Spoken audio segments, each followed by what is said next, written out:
தமிழ்நாட்டில் 2026க்கான சட்டமன்ற தேர்தல் நெருங்கி வருது. இந்த தேர்தலில் திமுக, அதிமுக மற்றும் பாஜக இந்த கட்சிகள் எல்லாருமே ஆட்சியை பிடிக்கிறதுக்காக போட்டி போட்டு வராங்க. அதுல நாம் தமிழர் மற்றும் தாவேகா ரெண்டு கட்சியுமே பார்த்தீங்கன்னா களத்துல வேகம் காட்டி வராங்க.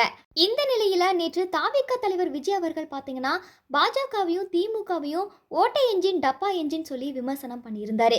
விஜயோட இந்த விமர்சனத்துக்கு அண்ணாமலை இன்னைக்கு தக்க பதிலடி கொடுத்திருக்காரு.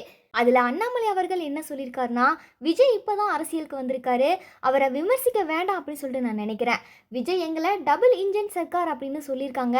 ஆனால் எங்ககிட்ட 2 என்ஜின்கள் வந்திருக்கு. விஜய் கிட்ட என்ஜினே இல்லை, அவர்கிட்ட பெட்ரோல் டீசல் அப்படின்னு சொல்லிட்டு எதுவுமே இல்லை. தொண்டர்களோட கைத்தட்டல் விசில் சத்தத்திற்கு மட்டும்தான் அவர் இப்படி பேசுறாரு அப்படின்னு விமர்சனம் பண்ணியிருந்தாரு. அது மட்டுமல்லாம வருகின்ற சட்டமன்ற தேர்தலோட தேர்தல் பொறுப்பாளர் பொறுப்பிலிருந்து விலகிறதாவும் தெரிவிச்சிருக்காரு.